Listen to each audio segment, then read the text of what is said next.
सबका रिजर्वेशन करवाना पड़ेगा, 5 दिन पहले टिकट बुक करवाना पड़ेगा, आने का कराना पड़ेगा, वहाँ स्थान के लिए भूमि देखना पड़ेगा, फिर वहाँ के पंडितों का खर्च अलग होता है।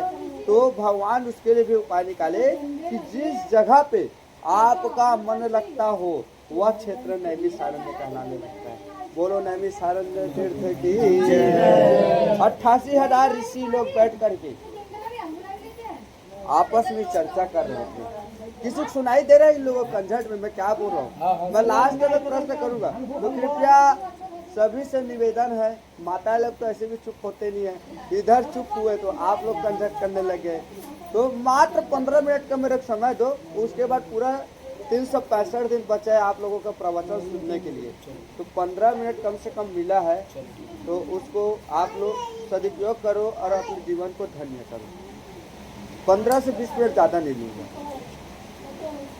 88,000 ऋषि लोग बैठ कर के ताश नहीं खेल रहे थे, फूका नहीं मार रहे थे, किसी की चाली चुगली नहीं कर रहे थे, काम धंधा की बात नहीं कर रहे थे।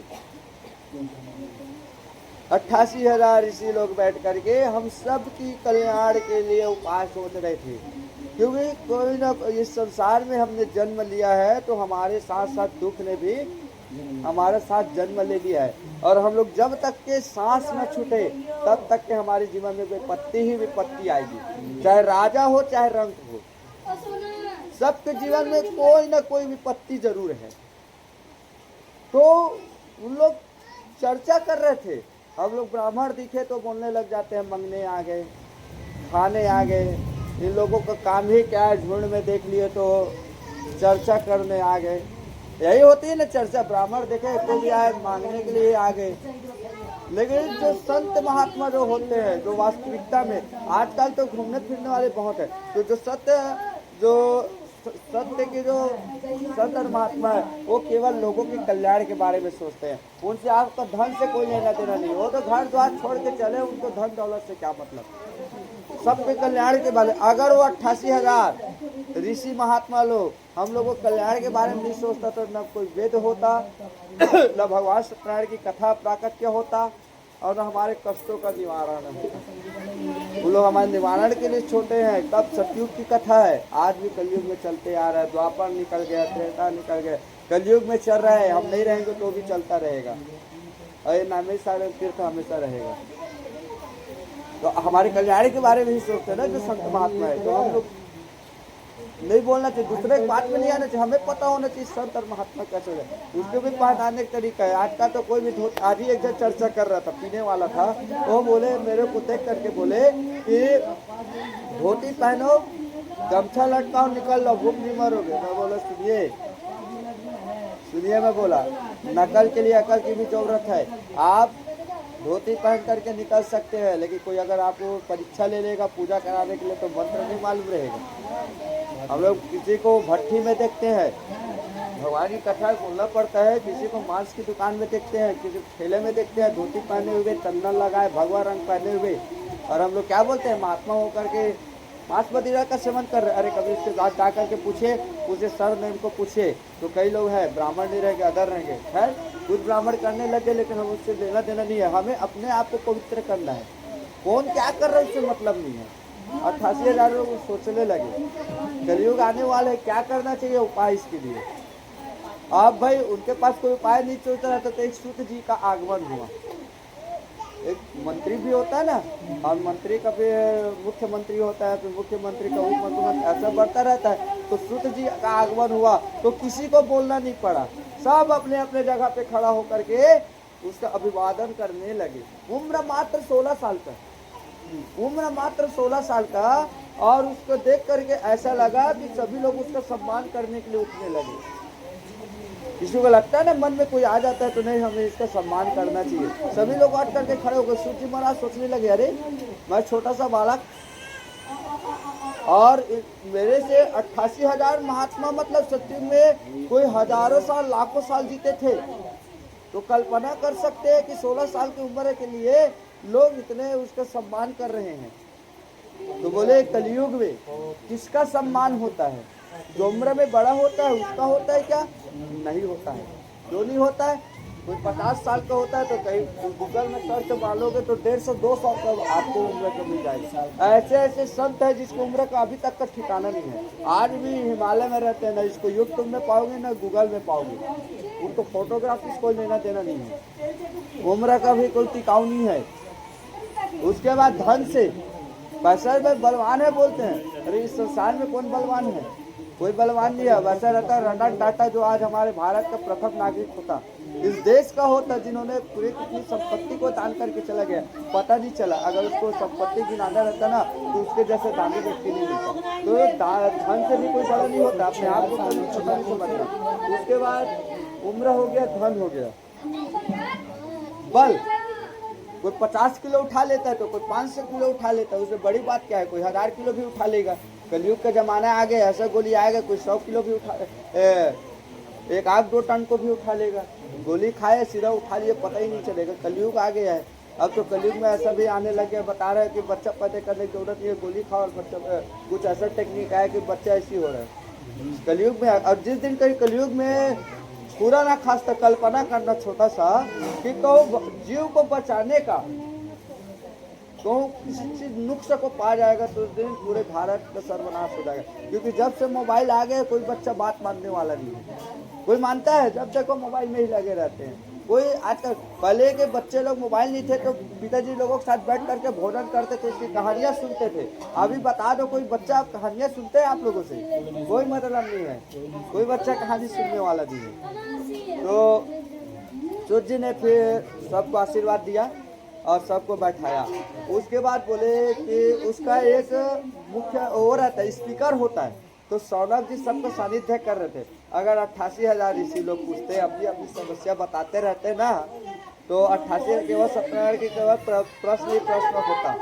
तो उसका एक सानिध्य होता है, एक कोई प्रश्न करने वाला होता है ना। जैसे अभी कथा का आयोजन कराए तो किसी को बोले कि महाराज जिम्मेदारी दिए कि महाराज जी आने वाला तो पूजा में बैठेगा, बाकी सब सुनेंगे। तो यजमान जी बैठ करके सुन रहे हैं, सब एक पूजा कर सकते हैं, बाकी नहीं कर सकते। तो इसको आज मौका मिला है तो ये कर रहे हैं, तो हो सकता नहीं बैठते तो किसी सानिध्य दे देते। तो सौनक जी महाराज बड़ा सुंदर प्रश्न किए, क्या गजब का प्रश्न किए। हे सुत जी महाराज, आपका हम ज्ञान का सम्मान होता है, जो जितना बड़ा ज्ञानवान होता है उतना ही पूजनीय होता है। ज्ञान में जो श्रेष्ठ होता है उसका सम्मान हो जाता है। मेरा क्यों सम्मान हो रहा है? क्योंकि आपको मैं कथा सुना रहा हूँ, तो इसलिए आप मेरा सम्मान कर रहे हो। नहीं तो फिर क्या था, राह चलते आदमी, लेकिन लगा कि ब्राह्मण कुल में जन्म लिया है, महाराज जी कथा सुनाते हैं तो बुला लिए। किसी को भी बुला के कथा सुन सकते थे, लेकिन लगा ज्ञानी बुला लिए। उसके बाद सूर्य जी से प्रश्न किए कि हे सूर्य जी महाराज, कलयुग का आगमन होने वाला है। कोई धन से परेशान है, कोई भोजन से परेशान है, कोई शरीर से परेशान है, किसी की संतान नहीं हो रहा है, किसी की संतान हो गए तो संतान से परेशान है, किसी को धन नहीं मिल रहा है, किसी को काम नहीं मिल रहा है, किसी को नाना प्रकार के कष्ट है। कष्टों का कोई निवारण नहीं है। मैं बोला ना 88,000 ऋषि महात्मा एक एक प्रश्न करते तो फिर केवल प्रश्न का उत्तर मिलता, उत्तर नहीं मान पाता। तो बड़े प्रश्न को सानिध्य करने के लिए सौनक जी को रखे। एक ही शब्द में बोल दिया ना डायरेक्ट कि कलयुग आने वाला है और कोई ना कोई व्यक्ति इस संसार में कोई ना कोई कारण से कष्ट से जूझ रहा होगा, तो उसका निवारण क्या है। सूर्य जी महाराज बहुत गदगद हो गए। क्या सौनक जी महाराज, क्या गजब को प्रश्न किए हो आप। आपने अपने बारे में नहीं सोचा, कलयुग के बारे में सोच रहे हो, तो मैं जरूर आपको उत्तर बताऊंगा।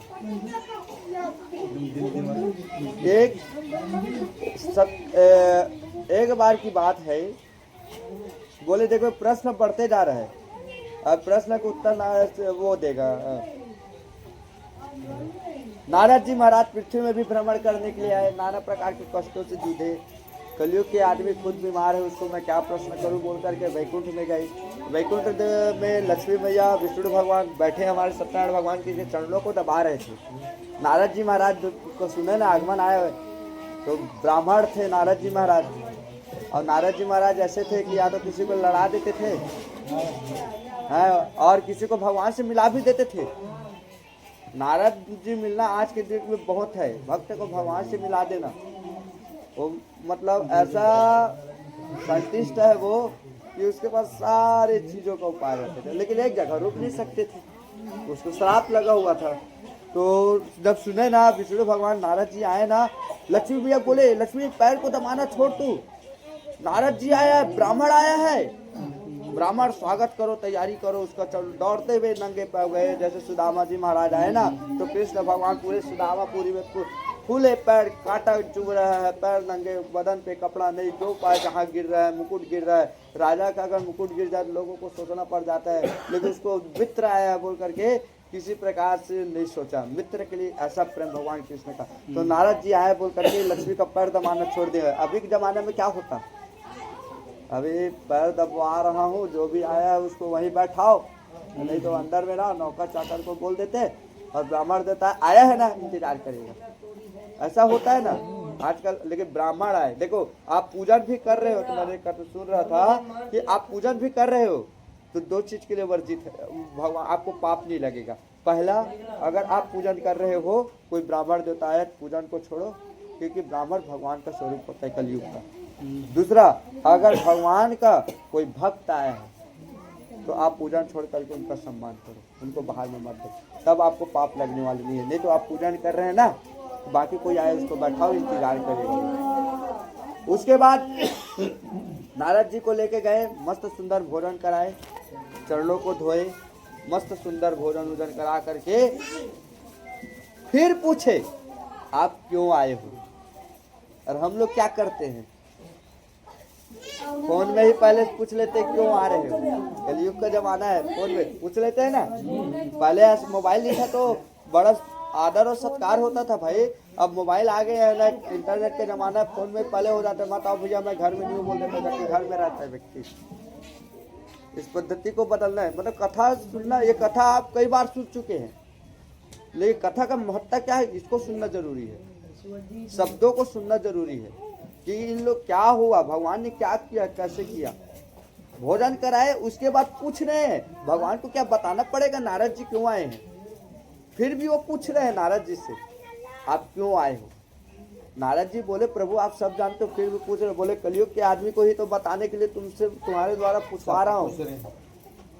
नारद जी फिर बोले भगवान मैं गया था, गृहस्थ के घर में गया था, सन्यासी के घर में गया था, धनवान के घर में गया था, भिखारी के घर में गया था, विद्यार्थी के घर में गया था, गुरु के घर में गया था, सब कष्ट से जूझे, इसका निवारण बताइए। बोले बहुत अच्छा प्रश्न किया। देख अब ये प्रश्न कहाँ से कहाँ तक चला गया, मैं लास्ट में पूछूंगा कौन कौन कथा सुना है, बताना पड़ेगा है। सूद जी देखो शुरू में क्या 88,000 ऋषि को कौन कथा सुना रहे हैं, सूद जी। अब सूद जी उन लोगों को क्या बता रहे हैं, नारद जी को विष्णु भगवान कथा सुना रहे हैं। तो बोले कि सबसे पहले जिस दिन आपके घर में कथा होना, तो बोले सत्यनारायण भगवान की कथा कराओ। बोले तो सत्यनारायण भगवान की कथा क्यों बोले, क्योंकि भगवान जो है सत्य नारायण, जो सत्य है, जो अकाट सत्य है, हम नहीं थे तब भी वो थे, हम हैं तब भी कथा सुन रहे हैं, और हम नहीं रहेंगे तो भी कथा सुनेंगे। किसका, सत्यनारायण भगवान का, वो सत्य है। बाकी मैं सत्य हूँ क्या, मैं सत्य हूँ क्या, आज कथा सुना रहा हूँ, कल अच्छा पंडित मिलेगा महाराज जी कैंसिल, बहुत कच कच कच कच करता है पंडित कैंसिल, तो मैं सत्य नहीं हूँ। आज कथा हो रही है, ये समय आ सकता है क्या, समय भी गुजर रहा है, समय भी गुजर रहा है। आज जो दिन गुजर गया, आज जो समय गुजर गया दोबारा आने वाला नहीं है। पिछले बार भी कथा सुनाया था, गौर करिए, पिछले बार यही शब्द बोला था, कोई एक आप निमंत्रण दिए होंगे वो व्यक्ति नहीं पहुंच पाया है, और ऐसा व्यक्ति है जिसको निमंत्रण नहीं दिए होंगे वो भी पहुंचा हुआ है। भगवान भी यहाँ पे कथा सुन रहे हैं। तो बोले जिस दिन आपके घर में कथा हो ना, उस दिन शुभ मुहूर्त जो बोला है कि मुहूर्त देखना चाहिए। यजमान जी फोन लगाए कल महाराज जी कल कथा करनी है, आज फोन लगा करके पूछ रहे हैं आज सूर्य ग्रहण थोड़े हैं इसी को कल पूछ लेते, प्रेम से ही बोला कि नहीं बोला, कल पूछ लिए रहते। तो बोले भगवान कहता है जब आपका मन हो मुहूर्त मत देखिए। मृत्यु का कोई मुहूर्त आता है क्या, जन्म लिया कोई मुहूर्त आता है क्या, जब मृत्यु जन्म लिए मुहूर्त देख के नहीं हुए, मृत्यु आएगा मुहूर्त देख के नहीं आएगा। तो भगवान की कथा देखने के लिए दिन पे दिन क्यों बढ़ाते जाते हैं। जब मन करे तुरंत कथा सुनो, रात को 12 बजे आप कथा सुन लीजिए। मैंने कथा कहा है कई जगह, कथा सुनने के लिए कोई टाइम नहीं है। पूजा के लिए आपको शुद्धता की जरूरत है, कथा सुनने के लिए कहीं जरूरत नहीं है। कहीं पिबे रहो सीताराम सीताराम राधे श्याम राधे श्याम गाते गए कलियुग केवल नाम आधारा। भगवान की कथा सुनने के लिए कोई नियम नहीं है, कोई मुहूर्त देखने की जरूरत नहीं है, जब मन करे तब कथा सुनो। कभी मत सोचना भगवान की कथा सुनने के लिए।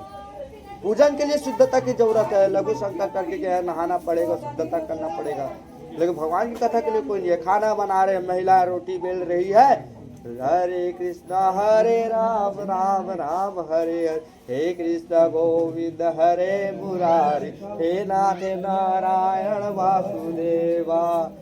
रोटी बन रही है और भगवान का आशीर्वाद उसमें जा रहा है। तो इस चीज को समझना है, कलियुग केवल नाम आधार, भगवान की नाम ही आधार है। सत्यनारायण भगवान का नाम ही आधार है, बाकी कुछ काम आने वाला नहीं है, केवल भगवान का नाम ही काम आने वाला है जीवन में। तो बोले भगवान की कथा सुनो, बोले कथा सुननी है तो इसके लिए रोकड़ा भी लगेगा, पूजा सामग्री भी लगे। हाँ नारद, पूजन करने के लिए सामग्री की जरूरत है। पहले ब्राह्मण देवता को बुलाओ, उसको जा करके आमंत्रित करो, कथा सुनाना है गुरुदेव। पहले तो नारियल देते थे, महाराज जी हमारे यहाँ कथा सुनाना है। आजकल तो फोन में काम चल जाता है, डाले की जरूरत नहीं है घर तक। अन्यथा मत लेना, ये सब चीज को बता रहा हूँ। कथा चल रही है तो कथा में तो हंसाना भी जरूरी है। मोबाइल और इंटरनेट तो सबसे ज्यादा साधन है बताने के लिए। तो बोले कोई सामग्री की जरूरत नहीं है, थोड़ा सा चूरमा बना लेना, पंचामृत की व्यवस्था कर लेना, पान है, दूध है, दही है, भी शक्कर हवन की सामग्री तैयार कर लेना, ब्राह्मण देवता को बुला लेना और उसी समय देख करके कथा सुन लेना, परिवार सहित कथा सुन लेना। क्योंकि कथा अकेले नहीं सुननी चाहिए भैया। आप कथा सुन रहे हो तो इतने लोगों को फायदा हो रहा है। अगर ये सोचते ही नहीं तो क्या आप लोग कथा सुन पाते? तो सोचो एक कथा से इतने लोगों को फायदा हो रहा है, तो क्या इतने लोगों को बस फायदा हो रहा है? मोबाइल में चल रहा है, इसके जरिए से इंटरनेट में डालूंगा तो इनके आपकी घर की कथा को लाखों लोग सुनेंगे। ये कथा धन्य हो गई। उसके बाद बता रहा हूँ 33 करोड़ देवी देवता कथा को सुन रहे हैं आपके। इस कथा को एक जन कथा नहीं सुन रहे। देखो एक कथा कराने से कितने लोगों को फायदा हो रही है, और हम लोग कथा बनाने कराने के बारे में सोचते ही नहीं। इतनी दुर्लभ ये कथा, भगवान को भी उतार करके पृथ्वी लोक में आना पड़ रहा है कि आपको सत्य वो बैकुंठ में जाकर के कथा सुनूंगा बोलोगे नहीं मिलने वाला है। हनुमान जी राम जी जब त्रेता युग में थे ना, सबको जब जा रहे थे अपने धराधाम पे, तो राम जी हनुमान जी से आकर पूछते अरे हम सब लोग जा रहे हैं, तुम क्यों बैठे? बोलता है, बोलते क्यों? प्रभु बोलते क्या हुआ, एक बार बतलाओ। बोलता है क्या? मैं बैकुंठ तो चला जाऊंगा, वहां आपकी कथा मिलेगी कि नहीं सुनने को बोले। तो वो बोले मैं मिलूंगा, सीता मिलेगी, लक्ष्मण मिलेगी, सब लोग मिलेंगे हनुमान जी महाराज, लेकिन एक चीज नहीं मिलेगी। तो बोले क्या? मेरी कथा सुनने को नहीं मिलेगा। तो आप निकल लो। देखो प्रभु राम को बोल रहे हैं आप निकल लो प्रभु, मैं जीत जाऊंगा। बोलते क्यों? अरे जहाँ आपकी कथा न हो मेरा किस काम का? कलयुग है, यहाँ आपको हमको सब चीज मिल रहा है, हम कथा सुनेंगे तुमको उतार के आना पड़ेगा। बैकुंठ में थोड़े आएगा कथा। देखो आप कथा सुन रहे हैं, 33 करोड़ देवी देवता आपके घर में विराजमान हो रहा है, तो उसको सुनना पड़ रहा है। कितनी दुर्लभ है कथा, हम लोग कच कच कच कच करने में लगे रहते हैं, समय नहीं दे पाते हैं। 5 घंटा हम कथा नहीं सुन पाते हैं। सबके लिए समय है, टीवी घंटा 3 घंटा फिल्म देखने के लिए समय है, घूमने के लिए समय है, लेकिन भगवान की कथा हो तो 5 मिनट बैठ के हम अपना मन को नहीं लगाए। तो इसलिए परिवारों को बुला करके कथा सुननी चाहिए। बोले ब्राह्मण को मस्त भोजन कराओ, उसके बाद दक्षिणा दे करके विदा करनी चाहिए। उसके बाद बोला है रात को कीर्तन होनी चाहिए। अब मैं बोला आप लोगों को कीर्तन करने के लिए कुछ नहीं किए। रात को आप लोगों को 2 घड़ी कम से कम 1 से 2 घंटा हरे राम राम राम हरे हरे कृष्ण के आप केवल कीर्तन कर लेना, तब आपको इसका फल मिलेगा। पूरे विधि को बतलाए। नारद जी महाराज फिर प्रश्न कर दिए। देखिए पहला अध्याय कहती है भगवान की महत्व की कथा। जिसके महत्व के बारे में हमको जानकारी ना हो, क्या हम उनकी कथा को सुनेंगे?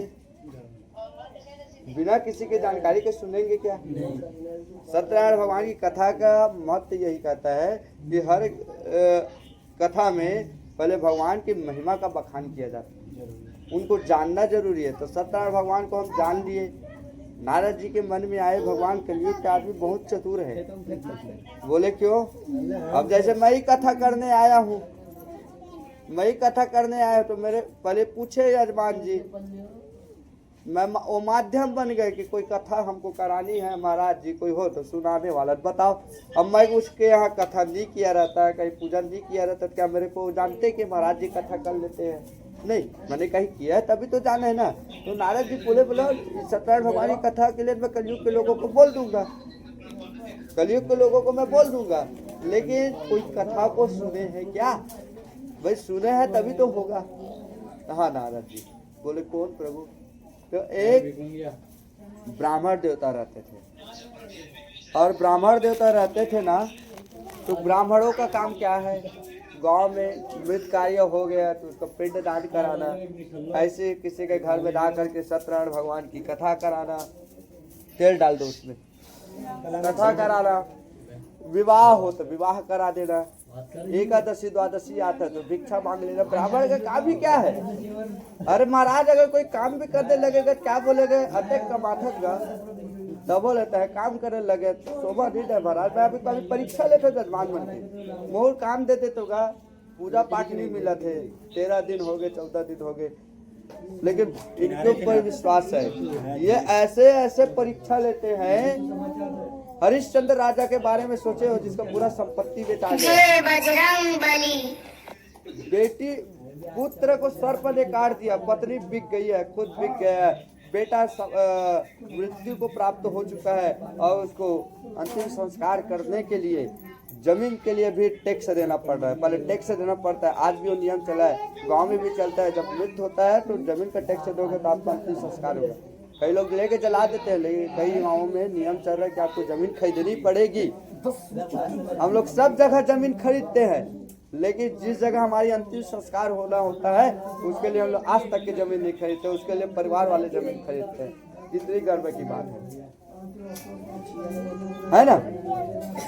तो ब्राह्मण देवता बूढ़ा हो गया था, तो आँख दिखता नहीं था, तो भगवान बोले मैं मेरा पूजन करता है, मेरा भक्त है, आप दुख में है तो मुझे उसके निवारण करना चाहिए। तो क्या कि उसी का स्वरूप बना करके एक डंडी का रूप धारण करके हाथ में लाठी लेकर धीरे धीरे गांव में चलने लगे, और जानबूझ के उसके सम्मुख पहुंच गए।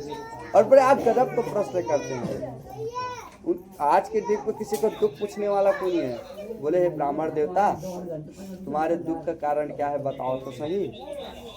मन प्रसन्न हो गया ब्राह्मण का। आजकल लोग केवल सुख और संपत्ति को खोजने आते हैं, और दुख में जो आता है वो ईश्वर की कृपा है। ब्राह्मण देवता वे आँख दिखता नहीं, भिक्षा मांगने जाते तो भिक्षा नहीं मिलता है, तो इसका निवारण अगर आपके पास हो तो जरूर बताइए।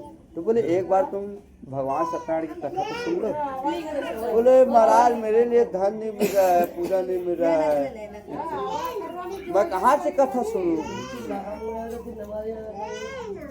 बोले केवल मन में धारणा तो करो कि मेरे को सुनना है। सबको कथा सुना रहे हो तो केवल प्रार्थना तो करो ईश्वर से, और कुछ मत करना।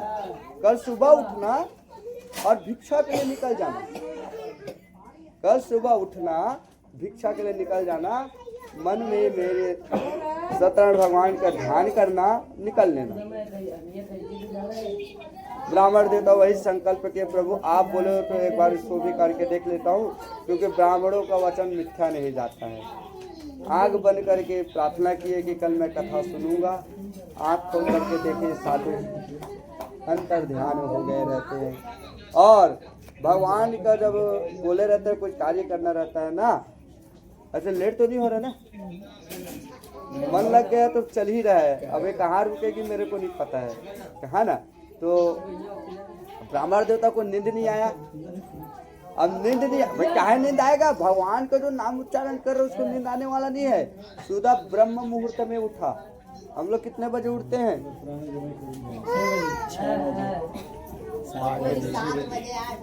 कोई यहाँ पे 10-10 बजे भी सुतैया हो, बतात नहीं है महाराज, डांट लगा दी। उठ करके अपने हाथ को प्रणाम करना चाहिए। कराग्रे वस्त्र लक्ष्मी कर मध्य सरस्वती कर मध्य मूले प्राप्त कर दर्शनम। मतलब अब मैं धन्य हूँ कि मेरे को आज आपने सुबह देखने का नसीब प्रदान कर दिए, नहीं तो हमारे जैसे कई लोग लाखों लोग चले गए। हम जिंदा है, ईश्वर आशीर्वाद दीजिए, आज हमसे कुछ भूल चुक ना हो। सभी घर के देवी माता पिता का प्रणाम करो, छोटे बड़ों को शिष्टाचार करो, देवी देवताओं का पूजन करो, फिर अपने कर्म में लग जाओ। ब्राह्मण देवता उठा, संकल्प किया, पूजन पाठ किया अपने घर का, और परिवार वालों को बोल दिया कि मैं आ रहा हूँ, आप लोग सत्यनारायण भगवान की कथा की तैयारी करो। भिक्षा मांगने के लिए गया, भगवान की कृपा से इतना धन मिला उसको, इतना धन मिला उसको कि लोग दान पे दान करते गए, और उसी दान से बेच करके सुंदर सामग्री लेकर के आए। और इसी समय भगवान की सुंदर कथा को सुनते सुनते, एक बार नहीं, हम तो साल में एक बार कथा सुन रहे हैं, 2 साल में एक बार कथा सुन रहे हैं, हर संक्रांति, हर पर्व, हर पूर्णिमा को कथा सुनते सुनते वो ब्राह्मण देवता अंत में वैकुंठ लोक को प्राप्त किए। वो सत्यनारायण भगवान की जय। यो सुने, क्योंकि भगवान के ऊपर उसको भरोसा था। जिसके बाद खाने के लिए अन्न नहीं था, उसको भगवान ने जीवन पर्यंत कथा सुनाया, केवल भरोसा। नारद जी महाराज बोले इस कथा को सुन के और किसने सुना? तो बोले जब यही कथा सुन रहे थे ना, तो एक लकड़हारा लकड़ी बेचने वाला वहीं से गुजर रहा था। यही ब्राह्मण देवता कथा सुन रहे थे, तो लकड़हारा लकड़ी लेकर के निकल रहा था। तो लकड़हारा ने पूछा आप क्या कर रहे हैं? तो लकड़हारा को जवाब मिला हम भगवान सत्यनारायण की कथा सुन रहे हैं। इससे क्या होता है? तो बोले इससे जो मांगोगे ना आपको मिल जाएगा। बस सही में मिल जाएगा, बिल्कुल मिलेगा। और सुंदर प्रसाद को ग्रहण किए, प्रार्थना किए प्रभु मैं भी आपकी कथा सुनूंगा, और कल ही सुनूंगा, क्योंकि भाई संध्या का समय हो गया था, तब कहाँ तुरंत इंतजाम होता। और लकड़ी बेचेगा तो बेचारा सामान लाएगा। उसने भी मन से संकल्प किया, सच्चे हृदय से। दूसरा दिन लकड़ी बेचने गया, तो उस दिन पूर्णिमा का तिथि भी पड़ा, और हर घर में सत्यनारायण भगवान की कथा पूर्णिमा तिथि में होती है। और पूर्णिमा में जब भी हवन होता कथा होती है तो हवन करने का विधान होता है। तो उसके पास जो लकड़ी रखा हुआ था, गलती से उसने समिधा लकड़ी काट लिया था, और उस लकड़ी को पूरे जितने सब कथावाचक लोग थे, जिसके घर में कथा हो रहे थे, सब ने दुगुना दाम दे दे करके खरीदे, और ब्राह्मण देवता का भी कल्याण, लकड़हारा का भी कल्याण हुआ, और वो भी जीवन परमान भगवान सत्यनारायण की कथा को सुनते सुनते अंत में वैकुंठ लोक को प्राप्त हुए। क्योंकि इनकी संकल्प सत्य था, भगवान की कृपा प्राप्त हुई, और जैसे ही धन आया तुरंत उसने कथा सुन लिया। नारद जी महाराज बोले कि प्रभु चलो इनका कथा तो सत्य हो गया, इनके सुनने के बाद कोई ऐसा व्यक्ति भी है क्या जिसने संकल्प तो किया लेकिन कथा को टाल मटोल कर दिया, नहीं सुना। संकल्प ले लेते लेकिन कई लोग निभा नहीं पाते, तो ऐसा भी है? बोले तो कौन? एक उल्कामुख नाम का राजा था, और कोई मंदिर में पूजन कर रहा होगा, संतान की उपलब्धि हुई थी उसको, तो पत्नी सहित कथा सुन रहे थे। तो एक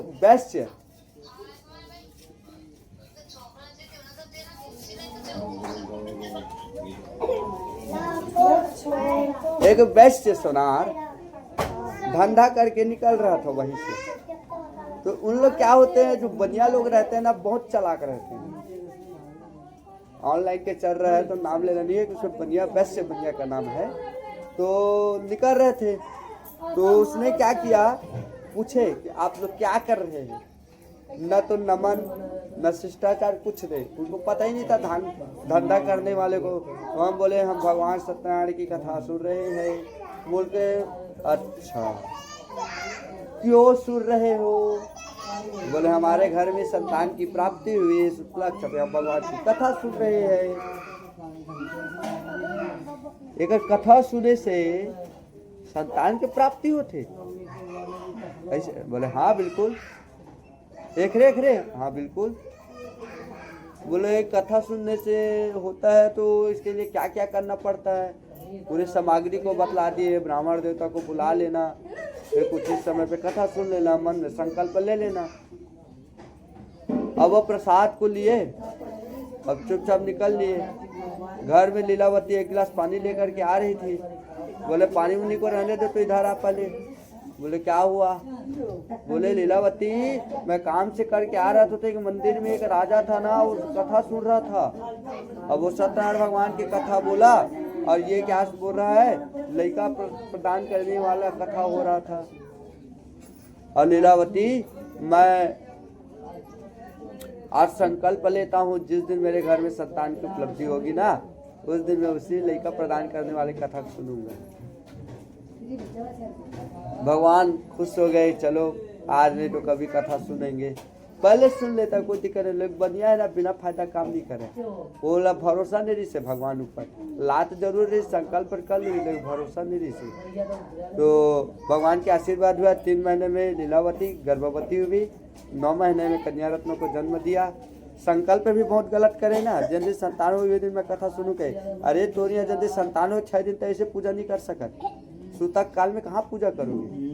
संकल्प ही गलत ले तब वो भगवान प्रसन्न है। चल सुनी तो सब मैं बोले ना, पूजन करे बर तुम्हारा सब चीज देखे लगी, कथा सुने बर कुछ देखे नहीं लगे। केवल बैठना है, कान में सुनना है अच्छी चीजें, ज्ञान की चीजें को। पूजन करने के लिए मुहूर्त देखना पड़ेगा। तो ये वही बोल रहा है कि जिस दिन संतान होगा उस दिन पूजन और कथा सुनूंगा। अब 6 दिन भी गुजर गया, धूमधाम से छठी बढ़ी का कार्यक्रम किया, लेकिन वैश्य बनिया भगवान की कथा को भूल गया। लेकिन अब वो तो ध्यान नहीं दिया, लेकिन महिलाओं को जो संकल्प रहता है वो ध्यान रहता है। लीलावती भोजन कर रही थी ना, तो बोले पति तो बोले क्या हुआ लीलावती, तो बोले आज से 9-10 महीना पहले आपने संकल्प लिया था, इतने दिन से हमारे घर में संतान नहीं हुआ रहा था, संकल्प लेने के बाद संतान की उत्पत्ति हुई है, तो उस कथा को अब श्रवण कर लेते हैं। वैश्य पत्नी को ऊपर चिल्लाने लग गया कि नहीं, इतना धन खर्चा हुआ है, कथा सुन रही है, संकल्प लिए है, विवाह में सुन लेंगे, अब विवाह में सुन लेंगे बोल करके छोड़ दिए। तो एक बार आपके पास हार्ट अटैक आएगा तो आप जिंदा रहो लोगों। दोबारा फिर मौका आया, विवाह भी हो गया, भगवान की कथा को भूल गया। 2 बार हार्ट अटैक आते रहते, तीसरा आला निश्चित। भगवान ने श्राप दिया, जाओ तुम्हारा सर्वनाश हो जाए। एक गलती करता है उसकी सजा पूरे परिवार को मिलता है। अब संकल्प राजा ने किया था तो लीलावती लोगों को भी क्यों भटकना पड़ा। ये तो निकल गया व्यापार करने, और दमान भी कैसा लाया कि घर का पैसा घर में ही रहे, बाहर नहीं जाना चाहिए, घर जिया दमान सुंदर टिकाऊ मजबूत, कहीं जाने की जरूरत नहीं, घर में सब चीज रहे, ना बेटी को लाने की जरूरत और ना विदा करने की जरूरत। इधर गए सत्यकेतु राजा के नगर में, बिना गलती के कुछ चोर लोग जो है माया के खेल से लाए, राजा के सामान को आपके पास छोड़ दिए और रफू चक्कर हो गए। मैं कभी कभी कल्पना करता हूँ, बोलता है कि राजा के चोर सैनिक लोग चुरा करके भाग रहे थे और राजा भी आगे आगे भाग रहा था, तो सामान को रखते हुए तो देखे होंगे, लेकिन माया का खेल था, रखते हुए नहीं देखा। लोग आए, बोले यही चोर है बोल करके उन्हीं लोगों को चोर समझने लग गए। सामान के तलाशी लिया, राजा का सामान मिला। आप लाख भाई आप गुनाह किए रहो या मत किए रहो, कुछ सबूत मिल जाएगा तो गुनाहगार आप भी हो। मारने वाला कोई और होता है और सजा कोई और काटता है आज के डेट। तो वह हुआ। उसके बाद इधर लीलावती कलावती घर में भी सारी संपत्ति तहस नहस हो गया, भिक्षा मांगने लगी। एक दिन ऐसी भगवान की कथा हो रहा था, लीलावती कलावती पाने में लेट हो गए, माता को चिंता सताने लगी कि बेटी जवान है, घर में माँ पिताजी और पति घर में नहीं है, मन में कुछ बात होगा तो बताइए। घर आया, बहुत फटकार लगाया, बोले कलावती लीलावती से, माँ गलत मत समझो, मैं ऐसी कथा सुनने गया था और कथा का नियम होता है बिना प्रसाद लिए घर नहीं आना होता, तब तो आपको पूर्ण फल मिलेगा। तो वही माँ इसलिए मैं नहीं आई। बोले लीलावती कलावती तेरे पिताजी ने रहे, तू पैदा नहीं थी ना, तो भी वो संकल्प लिया था लेकिन नहीं करा पाए बेटी, आज इसी का दंड भुगत रहे। हमारे घर में नौकर चाकर था, आज हमको भिक्षा मांगने पड़ रहा है। चल कल कथा करते भिक्षा मांग करके। परिवार वालों को बुला करके कथा कराए और कथा करा करके क्या मांग रहे हैं कि हमारे पति और जवान जहाँ कहीं भी हो सब कुछ। उसके बाद इधर सत्यकेतु राजा को रात को स्वप्न में दर्शन दिया कि तू राजा और बनिया को छोड़ दे, दमान सहित सर्वनाश कर दूंगा। उसके बाद राजा जो है उसको छोड़े, मस्त सुंदर भोजन कराए, क्षमा याचना किए, राजा हमारे गलती के कारण आपको जो है तकलीफ हुआ है, आप जो है हमें क्षमा प्रदान करते हुए अपने घर को जाओ। इधर ब्राह्मण जो है परीक्षा लेने के लिए ब्राह्मण के रूप में भगवान फिर आए और बोले राजन तुम्हारे नाव में क्या है? दबान तो था नहीं। ब्राह्मण को देखा, फिर उसको गुस्सा आ गया, बोले मांगने आए हो क्या? नहीं राजन मैं तो केवल पूछ रहा हूँ आपकी नाव में क्या है। 3 बार बड़ा सुंदर प्रेम से पूछा, लेकिन झूठ बोल दिया महाराज। ब्राह्मण देवता से कभी झूठ मत बोलना, गौ माता आ जाए झूठ मत बोलना, अपने से बड़े जिसका सम्मान करते हो उससे झूठ मत बोलना, माता पिता से कभी झूठ मत बोलना, नहीं तो उसकी वचन जो मिथ्या जाने वाली नहीं है। कोई या तो आपको आशीर्वाद मिल सकता है, नहीं तो श्राप भी मिल सकता है। ब्राह्मण देवता लोगों से इस चीज से बच के रखना। बोले महाराज मैं तो केवल पूछ रहा था, आप बेल पत्र भरे बोल रहे हो, आपकी वाणी सत्य हो जाए। और निकल लिए वो, बोलिए ना आपका वाणी सत्य हो जाए। बेल पत्र भर गए, आप क्या बोल रहे हो सत्य हो जाए? बेल पत्र ही भरा रहे और स्वर्ण से भरा हुआ बेल पत्र हो गया। अब क्या हुआ, स्वर्ण से भरा हुआ था तो नाव तभी तभी चल रहा था, अब बेल पत्र हो गया तो नाव उफल गया। राजा बन गया, बोले नाव कैसे उफल गया? अब जा करके देखता है तो सही में बेल और पत्र भरा रहता है। अब कहीं अचानक आपके ऊपर विपत्ति आए तो वाकई आप बेहोश हो जाओगे। कई लोग तो फांसी लगा लेते हैं बच्चा पास भी हुआ फांसी लगा लेते हैं। सहनशीलता खत्म हो गई है, ऑनलाइन का जमाना है ना, मोबाइल में पढ़ रहे हैं, फैल हो गए, बच्चा फांसी लटका रहा है, लटक गए। कई लोगों को देख देख के ऐसे लटक रहे हैं। बोले अब इधर दामाद आया तो जल के छीटा को दिया और बोले क्या हो गया? बोले तो राखी नहीं दिखा थे। तो बोले क्या हो गया? बोले बेल पत्र भर रहा है सोन चांदी वाला। बोले तक कुछ न कुछ गलती करोगे तो सजा मोल भुगतल पड़ा, तक क्या करे तो बता दो पीछे। बोले एक ब्राह्मण देवता आ रही से, तो आ रही से का हो गई? तो पूछा त्री से का भरा है तो नाम तो बता दे रही थे का दिक्कत रही से। बोले मांग लेती था एक आग तोला ला 90,000 को तोला है, एक आगे तोला मांग लेती तो काला कमा खाते। और वो समय कितना तोला रही से भगवान जाना है, अभी तो 99,000 है, तो एक आध तोला ही मांग लेती तो हमारे हो गए इस कल्याण। अरे पूछित बात तो है, मांगी से का तोड़ सो हम बने से कर ना पर जीवन अभी पूछते हो ना तो जेब में कटने की कहीं नहीं बता भी महाराज लेक चल देगा पूछा देते की तो कोई भी पूछे। मैं बोला ना अपने से बड़े कोई पूछ रहा है, देना ही नहीं देना वो बात की बात है। बोले राजा ससुर बोल आज भी लज्जा नहीं है इसका, ब्राह्मण देता है पूछे तो मन में लालसा नहीं खत्म हो जाता है, भूखते तबोल तो मन में वो जब 6-8 लेकर के और पीपर के तरीफ बैठे पेड़ में महाराज है। सीताराम सीताराम हे कृष्ण गोविंद हरे मुरारी हे नाथ नारायण वासुदेवा। संतों का ब्राह्मणों का सबसे बड़ा संपत्ति क्या है? केवल नाम नहीं, भगवान का नाम संपत्ति है। बोलता है आपके पास क्या धन कमाए हो? हम खुद धन कमा रहे हैं, सब मिथ्या जा रही है, रुपया पैसा सब मिथ्या जा रही है, यही काम आएगी। हमारा वास्तविकता धन भगवान का नाम है। जितना जपो जहाँ रहो केवल जपते रहो। अब हम लोग ए राम 1 2 3 पैसा गिने भी अलग लिया भैया, ऐसे निकाली थूक मारी और लक्ष्मी लोग गिरा थे। लक्ष्मी को थूक, अब कई लोगों को देखा उसको बोलोगे बुरा लग जाएगा, थूक लगा लगा के गिर रहे लक्ष्मी। काहे टिकेगी, काहे आपको तकलीफ नहीं देगी लक्ष्मी। सम्मान करो, मेहनत का पैसा कमा रहे हो, मदीना में जाकर के पौवा पी रहे हो, मेहनत के कमाई को लक्ष्मी को हम शराब में व्यतीत कर रहे हैं, मांस में व्यतीत कर रहे हैं। और सत्यनारायण की कथा क्या, आप कोई भी कथा सुन लो, कोई भी आपको फल मिलने वाला नहीं है। एक कथा नहीं 1000 कथा कर लो। कथा क्यों सुन रहे? अपने बुराइयों को हटाने के लिए।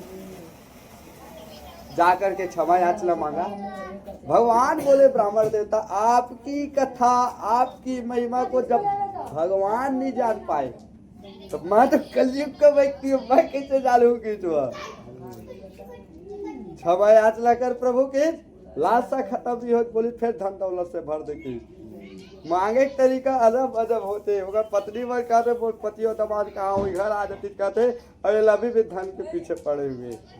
बढ़िया लाल शरीर से पूरी मेरी कथा सुनी भगवान के।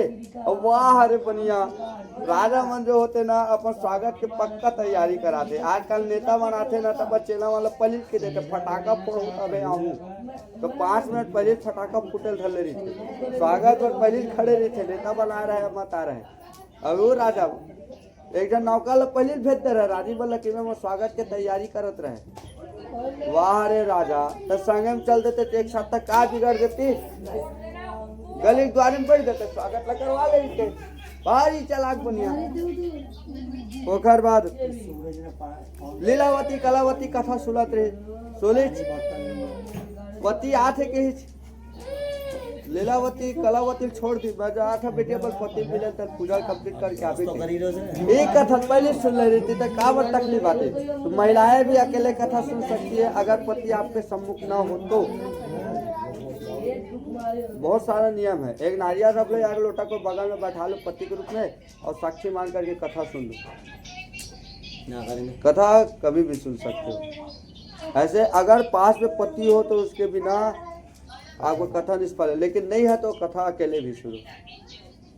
राजा परीक्षित भी अकेला कथा सुन रही। सीता और राम जी जब यज्ञ करी तो सीता मैया के सोन की मूर्ति बनाई थी। अब एक तोला सोना नहीं खरीद सका और सोन की मूर्ति बनवा को करके कथा। स्वर्ण को शुद्ध माना गया है। स्वर्ण की पूजा होती है बाकी किसी को पूजा हो या मत हो स्वर्ण को शुद्ध माना गया है। इसलिए हर जगह मरते भी है तो स्वर्ण को छोटा टुकड़ा उसमें डाला जाता है। उसको जितना तपाओगे उतना ही वो तपता है और शुद्ध होता है रे। और लीलावती तो चल दी। अब कलावती के बाद भी सतार लगे शंका लगे कि मोर पति तो आए पूजा पाठ ओम जय जगदीश हरे चंदन लगा दी के भगवान भोग ले इसे रख दी चल दी प्रसाद छोड़ दी भगवान रुष्ट हो गया। उसका पति को अंतर ध्यान कर दिया और अंतर ध्यान हुआ ना तो राजा बनिया समझ चुके हैं। कहा जब तक के लात के बाद बात से नहीं मानने वाला है लात के बाद बातों से मानने वाला नहीं। वो लात पढ़ते तब वो लात पढ़ चुके रिसुला वो समझ के भगवान ने क्षमा यात्रा करी प्रभु मैं तो लीला समझ गए अब क्या गलती हो गई बता। अभी तक तू लोग को एक साथ आएंगे तो पल आशीर्वाद है तोर बेटी है तोर बेटी है प्रसाद छोड़ के आगेगा चला तेरे पूजा तेल ला तो भेज वो प्रसाद खा के आई तब जाही घर की प्रसाद लखाई क्षमा याचना करी ऐस पति प्राप्त करी और जीवन पर्यंत भगवान की कथा सुना राजा बनिया जो है अंत वैकुंठ लोक को प्राप्त करे। सोच एक गलती के नाम से कतला तकलीफ झेलनी पड़ गई। तो हमारे जीवन में कोई ना कोई विपत्ति आते ना कोई जन्म हम कोई ना कोई कर्म करे होगो दुख आते।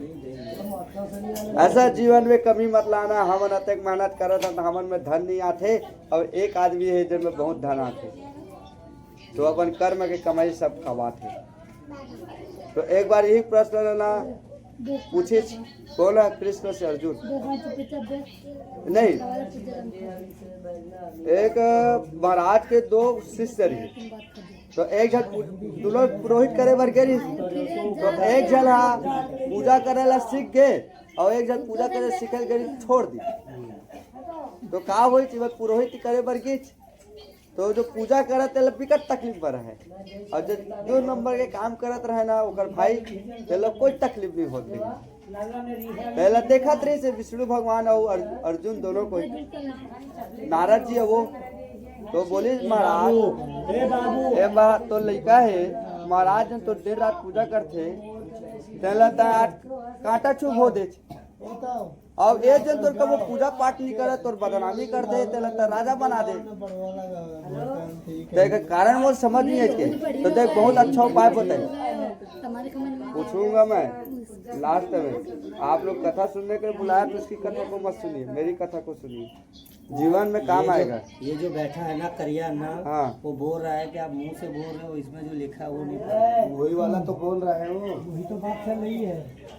चलो आप बोलने में ध्यान रखो। पुस्तक में वो लिखा है अब तक के कथा हो जाए रहा था पुस्तक का बोलता तो यह मैं कथा कोई अपने मन से नहीं बोल रहा हूँ बाबू, तुम्हारे जीवन के लिए बोल रहा हूँ। बोलिए बोलिए आप बोलिए, कोई लोग मायने नहीं रखता। हाँ, उनसे मतलब भी नहीं है, वो हमारा काम है कथा सुना देना, पकड़ लो तो उसका जीवन बन जाएगा।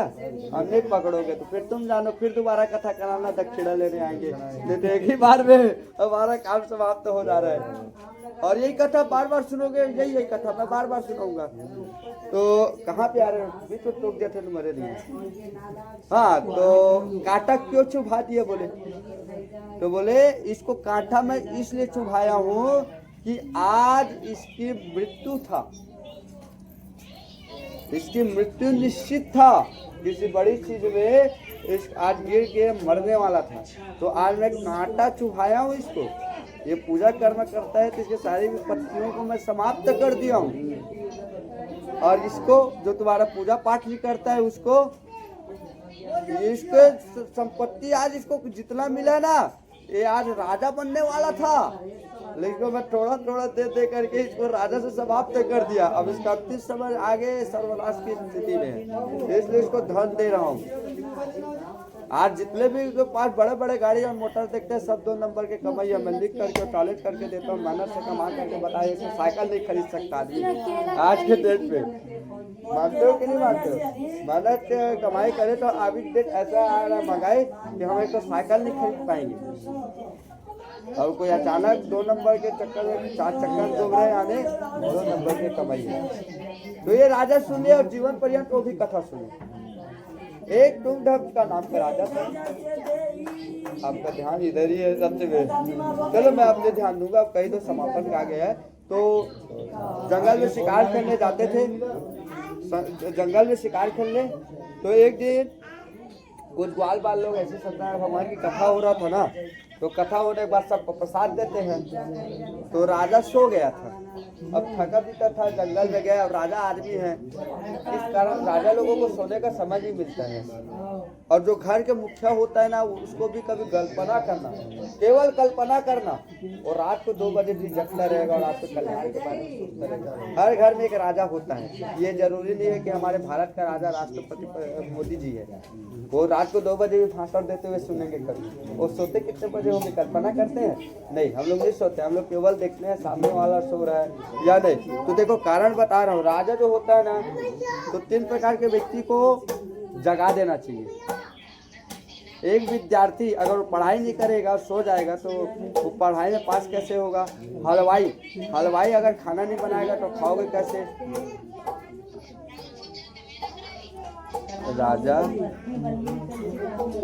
हलवाई और नौकर काम नहीं करे कहाँ मन करबो?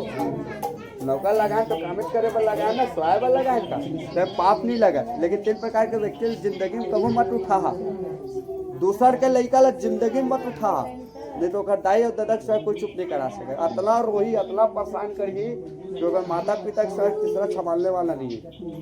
दूसरा, आजकल के घर में हर झट पालते कुकुर, सब झट पालते, ओकर से कल्याण होने वाला नहीं है। अपने अरे जीव सेवा करना बुरी बात नहीं, हम लोग जीव सेवा करते हैं। गौ माता, आज गौ माता रोड में भटक रही है और कट रही है, तो गौ माता को पाल नहीं रहे और दूध हम सबको चाहिए, सत्य है। तो इसी को हम लोग मध्य रखते हुए जो एक्सीडेंटल जो गाय होती है ना, उनकी सेवा हम लोग कर रहे हैं। आप शायद इंस्टाग्राम मेरे व्हाट्सएप में देखोगे, अभी 2-3 महीने से लगातार अपन प्रयास में लगे हुए हैं। तो गाड़ी वगैरह चलती जो कट जाती है, हम लोग फोन करते हैं, हम लोग उसका ट्रीटमेंट करते हैं। तो सबकी सहयोग की उसकी आवश्यकता पड़ती है, तो वो सेवा करते हैं। तो गौ माता कोई पालना नहीं चाह रहा है, सब कुकुर को पालते हैं। दूसरा का कुकुर ला कबू बट उठाओ, काट दिए ना तो फिर तो सेना में, तो हम लोग छेड़छाड़ी नहीं करना चाहिए। और राजा वो किस वक्त सोया है, छड़ी का अगर सोया है ना तो बिल्कुल मत उठो, सोने का वो उठ जाएगा, क्योंकि तुमसे ज्यादा फिक्र उसको कितने बजे तो उसे पाप नहीं लगना।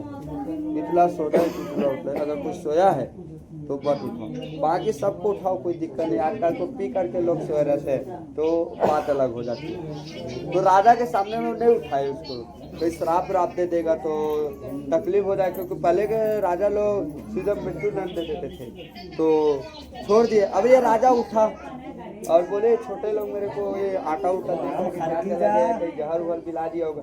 उसने भी अपना बुद्धि लगा लिया, प्रसाद को छोड़ करके आ गया। माचिस देना। प्रसाद को छोड़ करके आ गया, भगवान के प्रसाद को छोड़ करके आए ना, तो 100 संतानें उसकी समाप्त हो गई। प्रसाद का कभी परित्याग मत करना जीवन में, सबका करना, प्रसाद का परित्याग जीवन में मत करना। उसका मित्र आया और पूछा, राजा आज तक क्या कर बता, मूर्छित हो गई। बोले ऐसा पूरी दिनचर्या को बताया। बोले राजा आप गलती किए, प्रसाद का परित्याग नहीं करना चाहिए। प्रसाद छोटा बड़ा नहीं होता है, प्रसाद तो प्रसाद होता है। ये आप जो दिए हो ना, आप मेरे को कपड़ा नहीं दिए हो, आप मेरे को प्रसाद दे रहे हो। मैं भगवान का पूजन कर रहा हूँ, मेरे लिए प्रसाद बन गए। ये प्रसाद है, ये प्रसाद है, ये सब खा रहे हैं, सब प्रसाद है। जो धन देंगे वो भी प्रसाद है। तो कुछ भी जीवन में कमा करके लाओ, भगवान को अर्पण करो और उसको धारण करो। वो कुछ नहीं मांगता है, क्या मांगते हैं? वो फूल चावल बेल पत्र ढूंढोगे कहीं भी मिल जाता है। उसको हम क्या दे सकते हैं? वो तुमको दे रहा है, वो दुनिया को दे रहा है, वो तुम्हारा बाप है और हम उसको देने चले, कुछ नहीं दे सकते उसको। राजा गया, संध्या का बेला कीर्तन हो रहा था, क्षमा याचना किया, प्रभु मैं आपकी महिमा को नहीं जानता था, क्षमा कर दो प्रभु, प्रसाद को प्रचार कर रहा हूँ, खा रहा हूँ मैं, और आशीर्वाद दो मेरे संतानें, घर द्वार सब देवा दो, बढ़िया से रहे। और भगवान का प्रसाद खाए, संतानें जीवित हो गई, सब ने प्रसाद खाया। जीवन पर्यंत यही भगवान की कथा को सुनते सुनते सुनते सुनते वैकुंठ लोक को प्राप्त हो गए। तो अब कथा अंतिम छोड़ के है। तो आप लोग मेरे बग बग बग बग को सुन रहे हैं, आप लोग मेरे को सत्यनारायण भगवान की कथा कराने के लिए बुलाए हो और मैं नाना प्रकार की कथा कर रहा हूँ। तो आप लोग बताइए अब सत्यनारायण भगवान की कथा क्या होती है, मैं आप लोगों को सुनाऊंगा।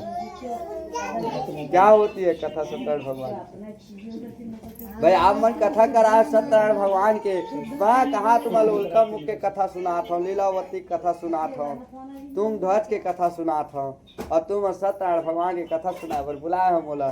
तो अब बताओ भाई सत्यनारायण भगवान की कथा क्या होते, माहौल मालूम नहीं है, मैं तुम्हारा सुना। हाँ चलो जल्दी बताओ।